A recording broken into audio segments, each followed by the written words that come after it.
Agora Invencível tá na bala, galera. O Cecil descobriu uma das fraquezas dele e pode ter certeza que vai usar contra ele no futuro. E além do Cecil, o Mark vai ter que ficar esperto, porque tem a Liga Lagarto, o Russ, o Sequence e o próprio Angstrom Levy se preparando pra atacar a Terra. Bora conferir essa análise, é vilão que não acaba mais. Tá bom demais.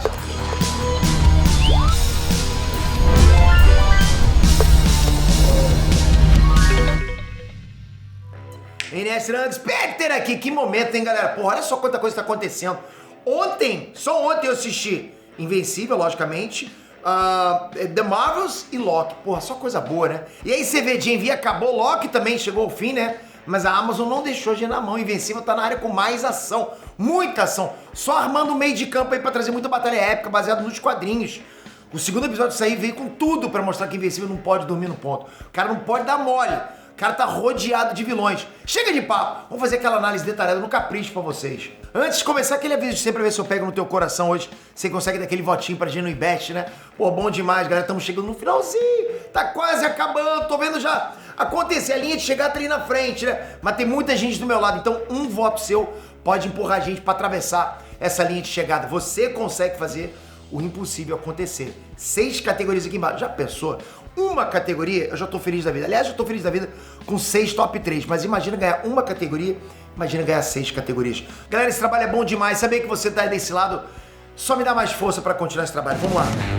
O episódio começa com a formatura do Mark, que agora é um adulto e vai começar uma nova fase, não só na vida de estudante, né, que pra gente pouco importa, mas também na fase de herói.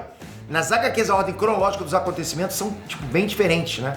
O momento que o Mark se atrasa para a própria formatura acontece na HQ número 17. E o Mark não enfrenta o Dr. Sísmico nessa história, mas sim um vilão chamado Thomas Winters, que tá dando muito trabalho para uma equipe de super-heróis chamada Capes.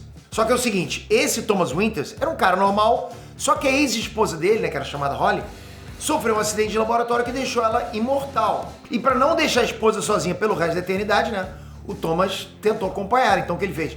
Ele tentou replicar o experimento da época lá em que eles eram casados ainda. Só que as células dele começaram a se regenerar muito rápido, afetando a capacidade de processar pensamentos. Ao mesmo tempo que deu, super força deixou o Thomas indestrutível. E aí, por afetar o cérebro, o Thomas virou meio que um maromba desmiolado, ciumento. Exatamente isso. Ele não pode ver ninguém perto da esposa dele. E essa luta só aconteceu porque o Thomas foi tirar satisfação lá, foi cobrar a ideia do comandante capitalismo, que é um dos heróis da equipe Capes que tá namorando com a Holly agora, olha isso. No final da luta, depois que o Invencível ajuda a derrotar o Thomas, o comandante capitalismo convida o Invencível para fazer parte da equipe. Quanto ao segundo encontro com o Dr. Sísmico, quem enfrenta ele pela segunda vez nas HQs são os Guardiões do Globo e não o Invencível, na HQ número 36, sendo que a primeira aparição dele foi na HQ número 10. E o cara é um vilão recorrente que sempre volta, igual na HQ 107, onde o Dr. Sísmico sofre uma mutação e volta na forma de um elemental de magma. Ele aparece mais vezes, só que aí envolve muito spoiler, ok? Outro detalhe engraçado dessa cena é que nas HQs o Mark tem a mania de arremessar as coisas. Nessa HQ, no episódio número 1 da primeira temporada, ele arremessa uma sacola de lixo da lanchonete que ele trabalha. Agora ele arremessou o chapéu de formatura. Ah, Pedro, mas e daí, né? E daí que nas HQs isso tem consequências. Primeiro que a sacola de lixo vai parar em Londres. Com isso começa a criar um mito que foi um presente dos céus. Eu sei, maluquice, né? Inclusive, mais pra frente, um senhor começa a discutir com um culto que foi criado em volta dessa sacola de lixo. Só que na mesma hora o chapéu de formatura do Mark cai na cabeça dele. E a partir daí, ele é eleito pela galera do culto como escolhido do Deus do céu. Ele vira o líder do culto. Enfim, a série até agora não adaptou isso. Eu acho que não vai rolar porque são pequenas zoeiras que o ator colocava na série que de fato não tinha tanta importância pra história. Mas seria legal, né? De vez em quando aparecer isso aí também. Acho que é um alívio, né? O episódio também leva os amigos do Mark para uma casa na árvore criada pela Samantha, só que é bem diferente dos quadrinhos também. Me soa como se parece que eles querem excluir que a Samantha foi para a África usar os poderes de alteração de átomos para solucionar os problemas do povo popular, sabe? Como fome, seca, aquelas situações terríveis que tem lá, porque ela conseguiria isso. Eu até entendo, né? Porque tem toda uma situação do branco que ao invés de resolver os problemas no próprio país, vai querer pagar de herói em outro lugar do mundo, né? Talvez por isso não quisesse adaptar dessa forma para não gerar nenhum problema para eles. Enfim, né? Então a Ivy na série, pelo visto, ficou em alguma floresta nos Estados Unidos e como a gente viu, ela tá ajudando geral dentro do próprio país. Só que na série surgiram alguns questionamentos. Nem todo mundo precisa de ajuda. Ela foi criar um parquinho lá e quase matou as pessoas. Talvez eles queiram nerfar os poderes da Ivy, porque nos quadrinhos ela fica muito mais poderosa. Sério, galera, esse negócio de transformar maçã em ouro, né? Ou criar comida do nada, é só a ponta do iceberg.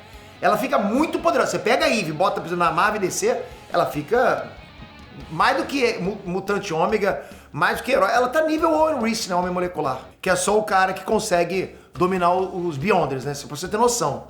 Ela com certeza é uma das heroínas mais poderosas de Invencível, se não a mais, né? Então, pra não ficar totalmente roubado, eu acho que vão trazer uma bússola moral pra ela pôr o pé no chão e não achar que é uma deusa. Mais 2 personagens foram apresentados nesse episódio. O primeiro é o Russ, o astronauta que na verdade não é astronauta. Na verdade ele é um marciano que veio daquela missão do Invencível em Marte na primeira temporada. Ele é um personagem engraçado porque ele não entende como funciona a Terra.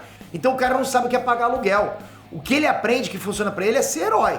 E na boa, vai funcionar legal. Tem muita história boa pra acontecer com o Supermorpho. Mas eu confesso que a série adaptou de um jeito bem melhor na primeira aparição deles comparado com os quadrinhos. E por falar em Russ, o verdadeiro Russ, ok? Ou melhor, o corpo do verdadeiro Russ tá em Marte. E pelo visto tá pronto pra vir pra Terra. Ele foi possuído pelos Sequoias lá em Marte. É possível que a série use ele como um grande vilão na segunda parte dessa segunda temporada. Os humanos, eles estão pensando em atacar os marcianos. Só que a real é que eles vão ser atacados antes da hora. E eu já vou adiantando, os Sequoias são uma ameaça global. Eles são capazes sim de dominar o mundo e os heróis vão sofrer muito com eles ainda, hein? Na HQ número 40, os Sequoias colocam todos os heróis numa saia justa, galera. Mas vou deixar pra vocês verem isso, essa história completa quando sair na série, ok? Ah, e nessa mesma HQ, o Rex tem que enfrentar a Liga Lagarto também.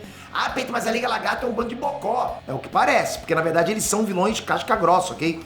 Não é gangue do agasalho, não. Esquece aquilo. Eles são capazes de matar mesmo, ok? Inclusive vai morrer algumas pessoas no ataque deles. Então vai rolar algum episódio que vai ter muita porradaria, sabe? Com alguns heróis enfrentando os Sequoias no espaço. Pra quê? Pra impedir os aliens de cair na Terra e outros no planeta enfrentando a Liga Lagarto. A série tá só começando, vai ter muito sangue rolando ainda. E só pra não esquecer, o Rex sofreu karma, galera. No episódio 3 da primeira temporada, ele traiu a Eve com a Duplicate no chuveiro. E agora nesse episódio, a Duplicate traiu ele com o Imortal. Isso acontece na HQ 25, que a menina monstro finge que não sabe de nada e deixa o Rex encontrar a Duplicate. Isso porque ela meio que tem uma quedinha pelo Rex. É um dos motivos, inclusive, que faz o robô clonar o corpo do Rex pra criar um corpo pra ele. Porque no fundo, o robô gosta da menina monstro. Uma coisa é certa, ok, galera? Invencível tem muita história. Tem arcos de personagens que dava pra fechar temporadas inteiras. É maneiro demais isso. E na boa, o Imortal e a Duplicate vão se tornar noivos. Isso deixa o Rex pé da vida. O Rex é um personagem que começa 100% babaca. Só que ao longo da série ele melhora muito, entende? Teve brevemente a luta entre o Invencível e o Asa Noturna, que na boa, por mais que o Asa Noturna seja maneiro pra caramba, tem um exoesqueleto capaz de colocar ele pra lutar com supers e o poder de entrar no Sombraverso. A tentativa de deixar o Invencível com medo foi por água abaixo. Foi ele que ficou em choque no final. Obviamente, a Cidade Noturna, que é assim por causa de um mal que amaldiçoa a cidade, é uma referência a Gotham, lógico, né? E o mais curioso é que nos quadrinhos o Invencível encontra o Batman algumas vezes. Ele até zoa o nome dele ser Batman e se vestir como um morcego. Isso é bacana demais.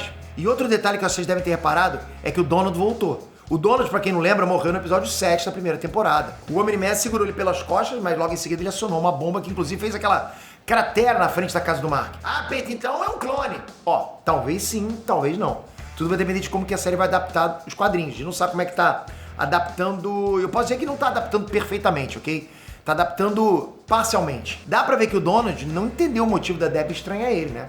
Dá a entender que ele não sabe que ele morreu. Ou ele é um clone, ou eles vão seguir os quadrinhos, né? Onde o Donald, na verdade, é um herói aposentado que tem mais de 90% do corpo feito de metal.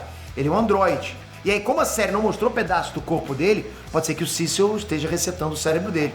Ou criou um corpo novo com algum backup que ele fez. Pode acontecer. Nas HQs, ele inclusive luta ao lado dos heróis contra o Omnipotus, que é o vilão casca grossa, sabe? Na HQ 27 acontece isso. E ele também aparece em outra HQ, né? Do herói chamado Britânia, do mesmo universo de Invencível. Olha isso. Enfim, não dá pra saber como é que eles vão adaptar o Donald pra fazer sentido com a história que eles estão colocando nas HQs. Até porque nesse episódio mudaram completamente a história do casamento em Atlantis. Ao invés do Mark se casar com a Aquaria, ele foi condenado a um julgamento por combate e ainda saiu como herói. Nas HQs, a situação foi mais cômica, né? O Invencível ele tinha que enfrentar um monstro abissal na arena, com todo mundo de Atlantis assistindo. E aí, depois de derrotar o monstro, ele tinha que fazer amor com a rainha de Atlantis no meio da arena. Pô, sacanagem, né? Tava lá a rainha toda sensual com cara de sapo no meio da arena. Eu não sei o que era pior. Enfim, como tinha um servo da rainha que era apaixonado por ela, o Invencível forjou a luta e fez o cara ser o vencedor. Aí o servo vira o rei e o Invencível sai fora daquela situação. Sinuca de bico, hein? Eu acho que a série perde um pouco o humor, mas pelo menos essa cena fez um gancho para uma das fraquezas do Mark, a audição. Nos quadrinhos, o Cecil cria um dispositivo que ele coloca no comunicador que ele passou pro Invencível. E aí depois do que o Omni-Man fez, ele fez isso para caso o Invencível saísse do controle. Lógico, Cecil tá certo. E teve um dia que os dois não se entenderam. Aí ele finalmente usou essa arma contra o Invencível. A arma é capaz de afetar parte do cérebro responsável pelo equilíbrio do Invencível. E diferente dos humanos, os Viltrumitas eles usam mais essa área do equilíbrio para voar, e por isso que é mais sensível que os demais, né? Que as outras pessoas normais. Pelo menos essa é a teoria do Cício. Por isso que quando ele aciona essa frequência, eles perdem o equilíbrio e ficam paralisados, agonizando de dor. Mas não vou contar a história para não dar spoiler nesse vídeo, ok? Até porque tem relação com outro vilão da série. Então eu vou trazer um vídeo só sobre o Cício versus Invencível. Batalha casca grossa pra caramba. Fica de olho no canal, ok? Enfim, na série o Cício descobre essa fraqueza durante a luta contra a criatura no fundo do mar e pode ter certeza que ele vai usar isso contra o Invencível. Foi até uma surpresa, porque eu achei que essa tecnologia já estava instalada no Invencível desde o momento que eles deram o fone pra ele. Pra finalizar, a série mostrou um Exxon Livre menos raivoso do que nos quadrinhos, caminhando pelas dimensões para descobrir as fraquezas do Invencível. E aí, pelo visto, no universo onde o Cício e o Donald são mulheres, o Invencível foi derrotado e o Omni, pelo visto, morto depois de receber várias bombas quânticas no peito. Essa cena não existe nas HQs. Por isso que eu falo que o Exxon Livre na série vai ser diferente, até melhor que nas HQs. Esse papo mesmo aí de bomba quântica talvez trabalhe em cima da fraqueza dos Viltrumitas diante de temperaturas extremamente elevadas, né? Porque a gente percebe que tem essa fraqueza. E quando eu falo extremamente elevadas, eu tô falando de temperatura do Sol, ok? E ainda teria que ser exposto por muito tempo, só para você ter noção do nível dos Viltrumitas. Então é possível que essa bomba quântica tenha sido usada e feito algum efeito parecido no Omni-Man. Enfim, se o Livre usar essa bomba, a história vai tomar outro rumo. Talvez não tenha nem a Guerra Invencível, né? Uma das maiores sagas dos quadrinhos. Vamos ter que esperar pra ver, né? O maneiro é que agora tem o Exxon Livre, o Russ e o Secret, tem a Liga Lagarto. Porra, é muito vilão pro Invencível enfrentar até o final da temporada. E claro, ainda tem o Omni-Man chegando, galera. Porra, o que é isso? Vocês estão hypados? Imagina imagina o Omni-Man chegando ali, encontrando o Mark. Se puder, galera, finalize esse vídeo dando um votinho aqui pra gente aqui embaixo. Se puder votar no 6, tá preparado. É só você tocar aqui e tocar na outra página. Aí você garante que o impossível aconteça, que a gente tá disputando com gente muito grande, com outros youtubers. Porra, vocês sabem, né? Muito grande. Então, obrigado de coração por isso. Toca aqui agora, se inscreve no canal, ativa o sininho. Vou continuar essa semana trazendo novas previsões, novas teorias. E eu quero trazer momentos das HQs de Invencível pra vocês. Por isso que é muito importante vocês estarem inscritos com o sininho, senão vocês perdem. Valeu, galera. Fui!